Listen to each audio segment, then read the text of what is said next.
Hey guys, welcome in. We have another Saturday Night Experience Goodbeat Weekender warm up video for you. And today we are meeting up with the man from Baltimore, Mr. Micfreak.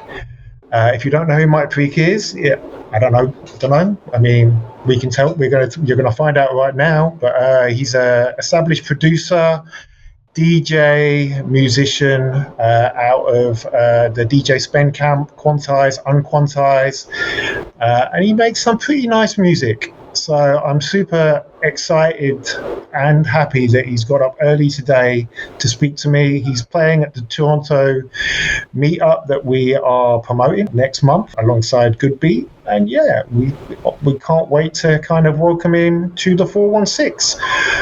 So yeah, Mike, are you there? Yes, yes. How you doing? Yes, I'm very well, sir. It is a Thursday, but it's super nice outside, and I get to speak to you. So lovely Thursday morning. It's beautiful. So, can you give me, just to kind of set the scene, I think I just did that, but I mean, in your own words, how would you describe yourself?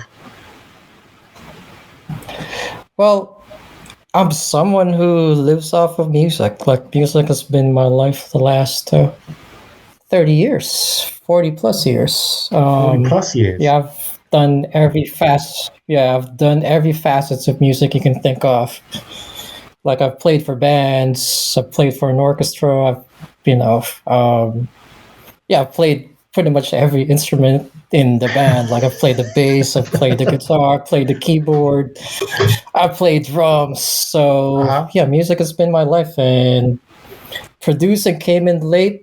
DJing came in much later. So like the last musical skill I guess I learned was DJing. Yeah. So how did it all start? Several years later. You're originally from Manila, right? In the Philippines. Is that correct? Yeah, I was originally from Manila. That's where I grew up. That's where kind of like my music background happened right there.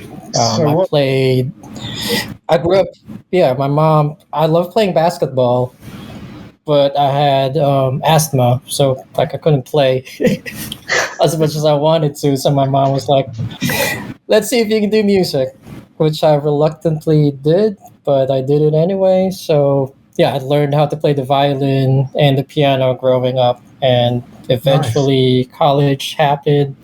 High school happened. I played for bands. I was like starting one of my own bands, high school. College was like, what am I going to do? Oh, here, a major in music. So that's what I did. Okay. And that's where I discovered producing. And then, like, while playing for bands, like after gigs, or like, what else do we do? Oh, there's a rave happening. You want to go to a rave? And I went to one. So, saw Derek May, first DJ I ever seen. Derek May. That's a pretty good DJ to start with. No clue what I was doing. Yeah. And yeah, it was a warehouse party in Manila, and I'll never forget that. And I saw Derek May. I was like, this is pretty cool. I think I could get along with this. And this was during the vinyl days, so you can just imagine that transition right there. Before I picked up, producing and all that. So yeah. So here we are now. So was that so obviously that night, was that the first kind of, is that where you decided you want to be a DJ? I mean, obviously you said that was the last skill, right? But is it all? No, I did not. It was just a club scene. It was just the scene. Like every now and then, like I'd get bored, like after playing shows. So what am I gonna do next? I have all these energies. So go to a rave and just dance a little bit, and then just enjoy the music. So okay. And so what? When would that have been the 90s or the noughties? Early 2000s, like 2001, 2002. Okay, when everyone else was listening to Nerd, you were listening to Derek May. That sounds about, yeah.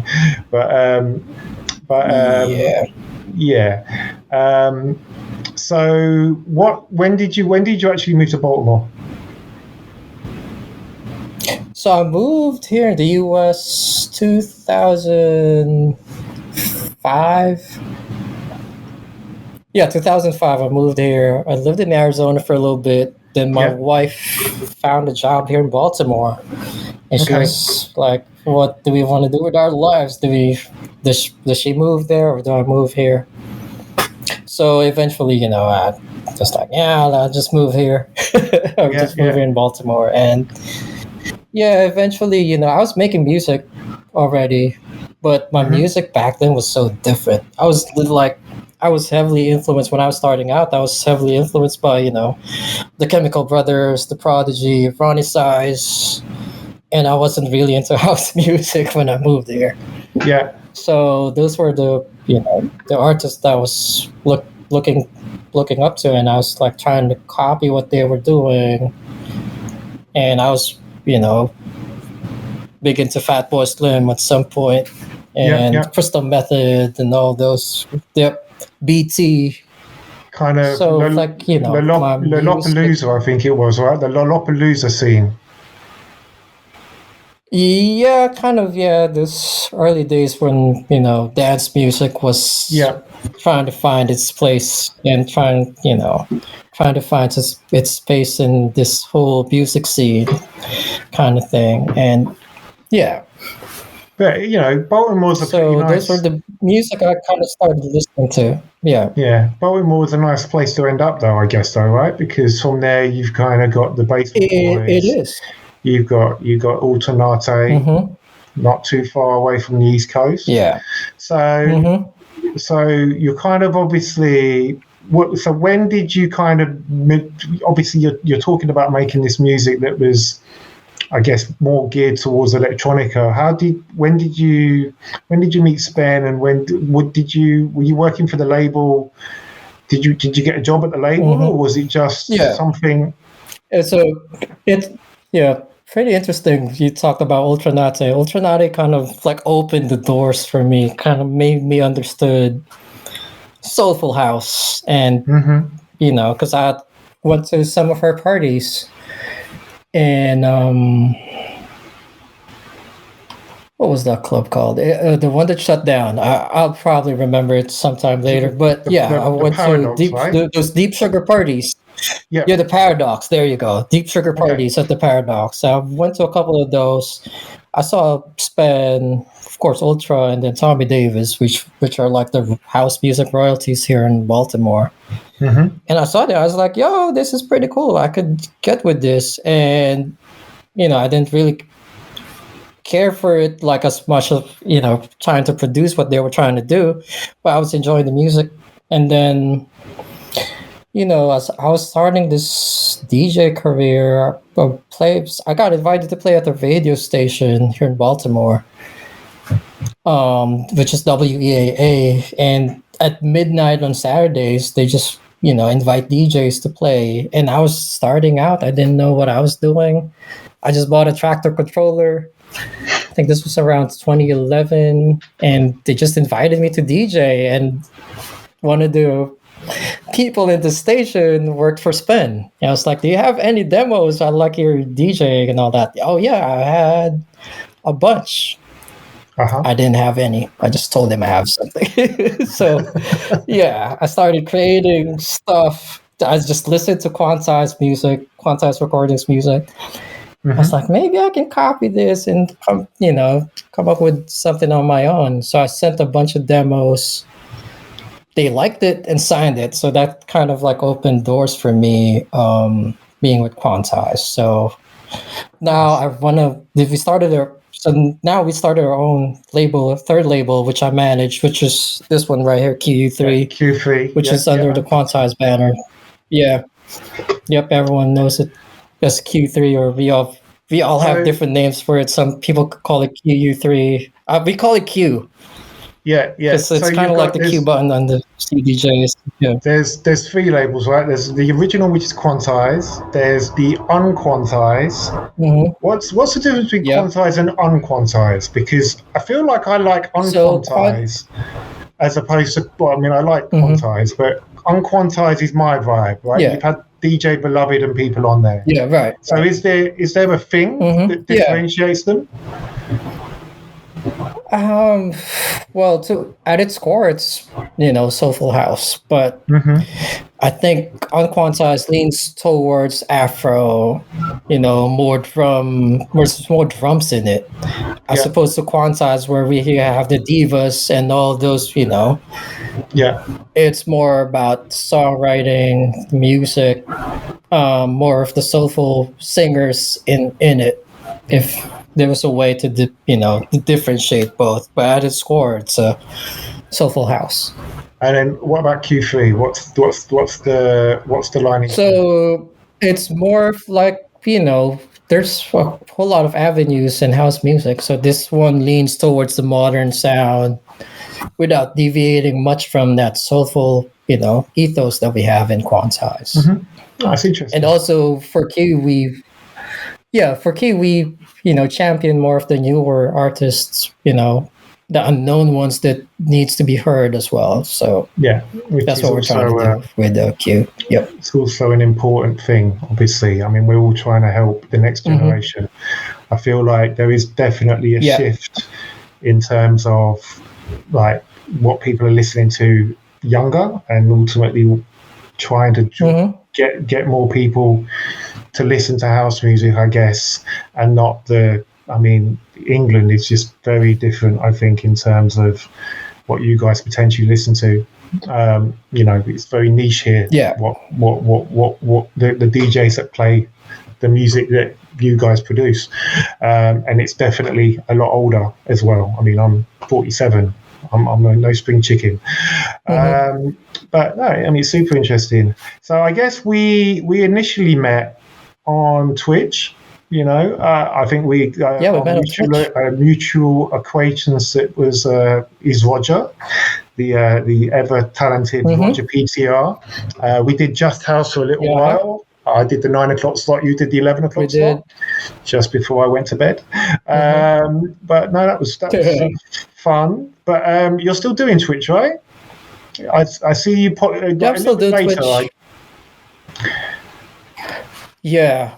I kind of like, I still kept Twitch, but at the same time, I've kind of like diversified what I was doing. Instead of just streaming exclusively to Twitch, I'm streaming on YouTube. And then on top of that, I've added like a radio show with Grant Nelson's Deep Radio. So my Wednesdays are now like, it's a radio show / live stream. So yeah.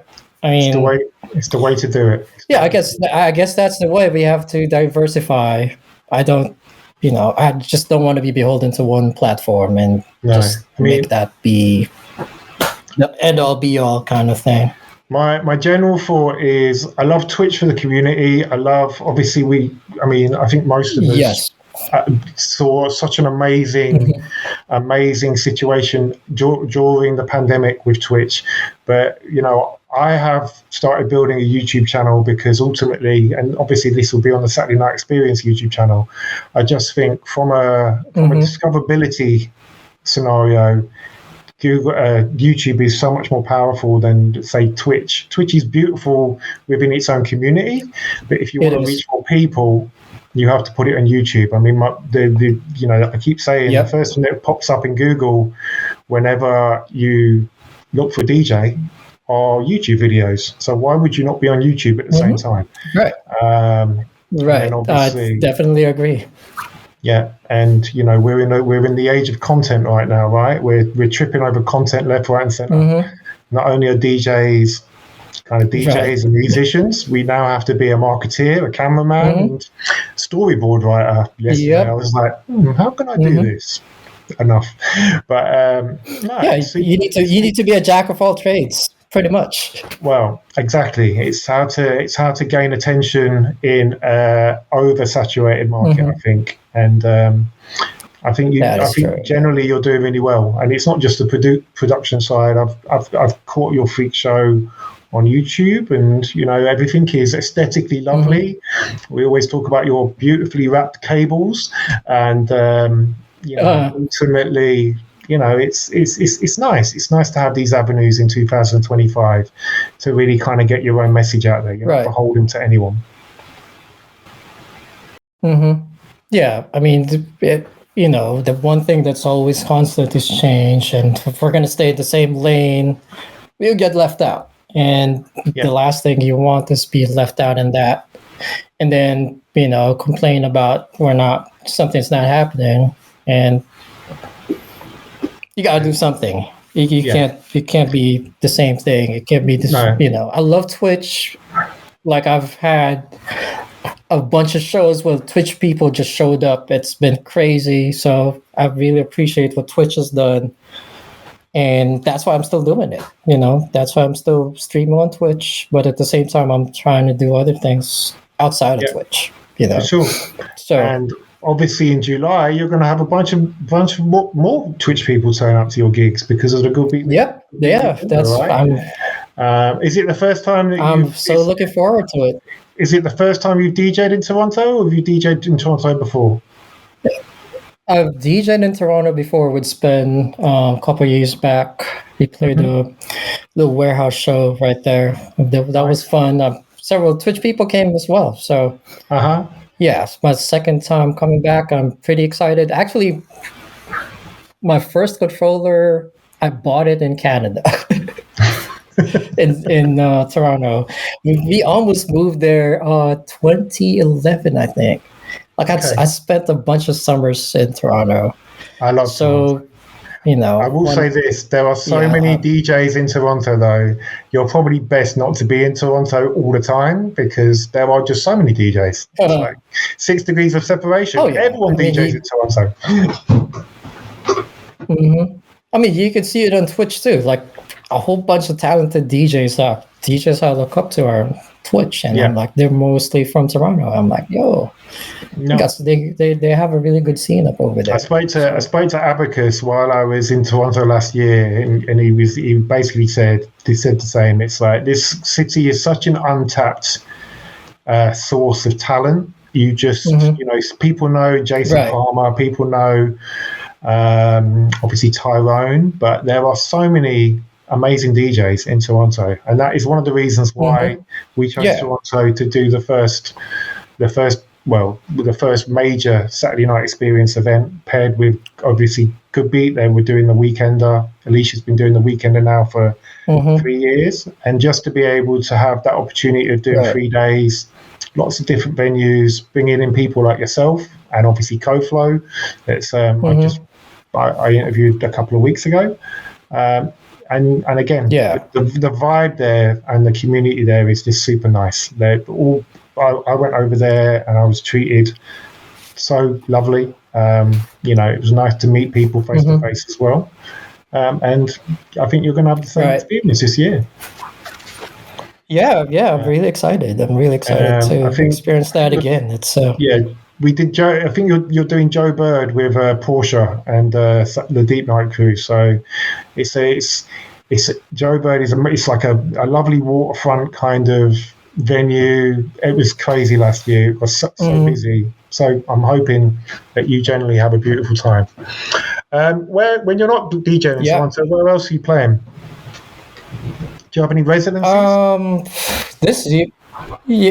This year I've played a couple of places. I played in Monterey in California with Kenny Summit earlier this year. It's one of the most beautiful places I've ever been to. It's Monterey Bay, and the name of the club is Compact Disco. It's just a pretty small club, but sound system is amazing. And people there are just out there to dance, and it's one of my favorite venues right now. I played in Miami this year for the Music Week. Played a couple of shows. I've played one local show, which is crazy because usually I play more local shows than out of the country, out of the state shows. But I've just played one so far this year. And you're halfway through the year. It's crazy. Yeah, I hardly play in Baltimore. I'm usually playing in Washington D.C., which is You got. And I where, mean, my thing was I'll go where I feel like I belong to. Like, DC is kind of the city that kind of embraced me as a yeah. DJ and as an artist. And it's like hour from here, 45 minutes if there's no traffic. But traffic is a way of life, I guess. Yeah. So No, it's about I an hear you. hour 10 to get to Washington DC, but it has a good vibrant scene as well. So that's where I Mhm. kind of like got molded as a DJ playing clubs out in DC. Yeah. Well, which clubs do you But play? Baltimore was kind of like where my roots. Which Um, clubs do you play in DC? what are the What are the good clubs in DC? So one is Flash, which is a very underground club. That's kind of where learned how to understand crowd engagement, and I was mentored by some of the resident DJs up over there. And yeah, it's a no phones club. You can bring your phones, so which I Amazing. like. So people just dance. Yeah, there's not a whole lot of social media. You can't really post anything unless they let you, or Yeah. they have their own social media team that does that. So which is pretty cool. And yeah, I've always, like, every single year I think I've played there, except this year I have not played there. So I'm hoping I get to play back this year, but the schedule wise it's been crazy. Yeah. So yeah, I love that club. I think it's one of the best clubs. I've played there a couple times. I opened for Louie Vega over there. Floor Plan. I've had my own night where I get to curate as well. So that's one of my favorite places to DJ here locally. Nice. There's Nice. also 18th Street Lounge, which I played this year. It's a pretty legendary club. Yeah, the Thievery They Corporation, moved. I They think, used to back have in the day. Theory Corporation right there. Yeah, I Yeah. played there a couple months ago. So yeah, I'm hoping to be back again this year. But hopefully, schedule aligns. And yeah, that's the tricky thing about playing out. Schedule has to align. Yeah, no, I hear you. I hear you. So let's talk about your productions. You did the album Everything a couple of years ago, right? Or it was a Mhm. year? Was it? Right. A couple of years ago. I 3 years ago. three is that the one with Party People on it? That's the first track I ever heard from you. It was Oh, okay. Well, the with Crystal Waters. yeah, Crystal Waters. I mean, we're talking peak Twitch pandemic vibes, right? That was the track that I think put you on Right. Mhm. with everybody. Yeah. But what are you working on now? What's going on? So this this so I'm like crazy as far as producing goes. Like, I spend about an hour a day just making music. Uh huh. So here in my studio, I just have 1 hour where I just turn off everything and I just make music. Hmm. And some of them have been successful, some have not, but I don't really care. I just make music, and if people like it, great. If they don't, we move on. And you know, some people kind of like don't. I know of several artists who don't agree with the way I do things, and Right. it's cool. But at the same time, with doing things quickly, I kind of not. I don't want to think of what other people have to say. I just want to, make music and make me happy. That hopefully people will dig. Hopefully people will love. So Yeah. that's where I'm at my stage, I guess. Yeah. Speak of Chris. So I've learned a lot from doing that Crystal Waters record, Party People. Yeah, we wrote that during the time when I was sick. I had cancer that time, and I wrote Right. that Okay. song in the hospital. And I Right. pitched it to Crystal. Before you know it, she went to the studio, did the track, and yeah, the pandemic happened. Like, what are we gonna do? Are we gonna put out music? And we just did. We just put that out, and that did pretty good. So I kind of like learned just to make music, and if it resonates with everyone, great. If it doesn't, I get to be a better producer because I'm constantly making stuff and I'm constantly, being creative that way. So yeah, this year I finished up a remix with Roland Clark, which came out a week ago. Nice. Then we have a Mr. V record that's coming out next week, I think. So I'm like 2 tracks a month at the rate I'm going right now. So, well, yeah. I mean, I had a conversation with someone the other day about, I think EPs don't really exist anymore. It's almost like I mean, if you're Frank Roger, you release a track every week, right? And back in the day, it used to be, you'd buy a 4-track EP, and now you just put out tracks every week. It's just, if there's a remix, you get lucky, right? But I think it is very much the way the world is running right now. I log into TrackSource or Bandcamp at least once a week just to see what's going on. I'll pick up a few things, and then but you have to constantly do it because there is so much music being put out on a regular basis. It's like you listen to a minute. Does it resonate? On to the next. It's one of those things. But I mean, I also do appreciate. I also do appreciate that. Obviously, as a musician, you have to keep on doing the thing that you're doing because it's so important to you, right? Yeah. Yeah. I've learned not to I care and not care. I care about what I do, but I don't care about what people will have to say about what I do. So I'm just making music, and if it's people dig it, yeah, great. If not, I always think of I learn something from every music I make.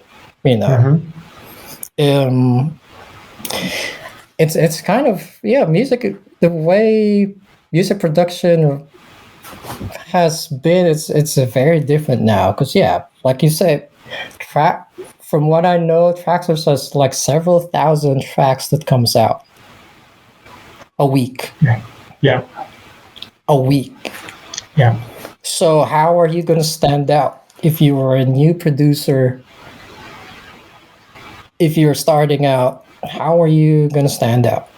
So you can take 2 weeks, a month, a year to make a track, and before you know it, your ideas from last year isn't going to do well this year. Trends really change with the way social media has done to music. So it's either we adapt or we get left out. So I mean, I don't know. Well, what choice are we going to be picking right there? So I know, I understand. I guess it's you build your community, right? And it becomes more now around delivering your vision. I mean, I interviewed Cody Coflow the other day, and he said it perfectly, right? Very much like you, he produces music for himself. It's very much a purist way of thinking, but for him, it's what is the intention? What's the intention of what I'm doing? And how do I bring people around that intention? Because like you say, if there's 70,000 being released every month, you have to, every week, you have to. I mean, we're just, several thousand already. Yep. On just one platform, just TrackSource. Yeah, exactly. You have to create your footprint. And the only way you can create your footprint is through community, right? You need to get people to care about you so that they go to TrackSource and then they look for you, and then hopefully you've got enough of a community that then puts your music on the chart. And then I guess I don't necessarily go in the top 10 or the top 20. I'm more interested in the top 30 and the top 40 and the top 50. But for me, that is the game plan. And then how do you build community? You're on social media trying to find your community. It is super super interesting. I mean, I love all this stuff. I'm a definite statistician. Yep. Statistician. I can't even say that word. You know what I'm trying to say. I love statistics. Statistician. Yes, that's the one. Yeah. That's the one. But no. I mean, Yeah. so last question. I am conscious about the time, but you know, through those learnings that you've done in terms of all your production, can you give us a couple of pointers for new producers that might be kind of doing their first or second tracks now? I mean, we've just given the game plan, right? What you need to do, but from a production basis, is there anything that you can offer new producers? Tips or tricks or? I mean, there's a lot of. I listen to a lot of music. I just consume this thing, and you know, outside of this, I listen to music as well. Like I grew up listening to Michael Jackson, to Metallica, to, you know, all these rock bands and all these pop artists, disco. Actually, yeah, so it's funny, like I didn't really appreciate disco until I started DJing. So yeah, now I kind of like get that. I get what disco is trying to say. Now I'm a DJ. It took a minute for me to understand that. And it's DJ, it's pure DJ music. That is pure DJ music, right? It's the, you know, for me, right. I love playing disco but you can't. You have to hear it in a setting.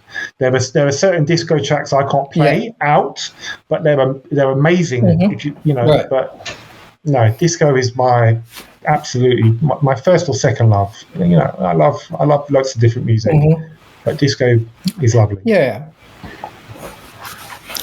If you're a producer, you have to immerse yourself. I think immersion is something where you will find out if this is really for you. If you know you're not immersed in this music, then it means you're just chasing something, you know. Then this is really not for you, and you know that's the reality of it. If some people will just chase that thing, you know, you want to be popular, and you know, you at some point it's going to catch up with you if you're not immersed in this. You know, that's why some people just flame out, because you know, you're just trying to chase that thing, and if you're not immersed in it, you can get pretty discouraged right away, because you know, like in life there's peaks and valleys. You can't be high all the time, and once you get in that low, if you're not immersed in it, if you're not in it for the right thing, it's very discouraging. Yeah. I mean, I go through that every single day. Like I wake up and ask myself, why am I doing this? Then, you know, next 5 minutes you get to realize, because I love doing it. Yeah. But yeah, you wake up crying sometimes, and I'm like, oh, what the heck am I doing? But you stay the game, right? And then, you know, you realize you love this music, you're immersed in it, you feel it in your heart, and you just, you know, you could get back and do it again. Do it again the next day, do it again the next day. So I think you really have to love this thing. Otherwise, it's going to eat you. It's going to eat you alive. It's going to throw you out the mud. And as an artist, we all go through that. So if you don't really love it, it's going to be hard. Yeah, I hear you. And then one more then.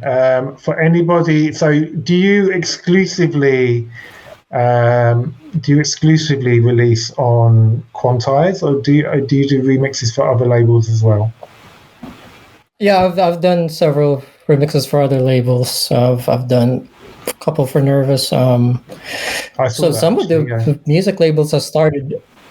Some of the music labels have started with, you know, every now and then I'll do a remix for them.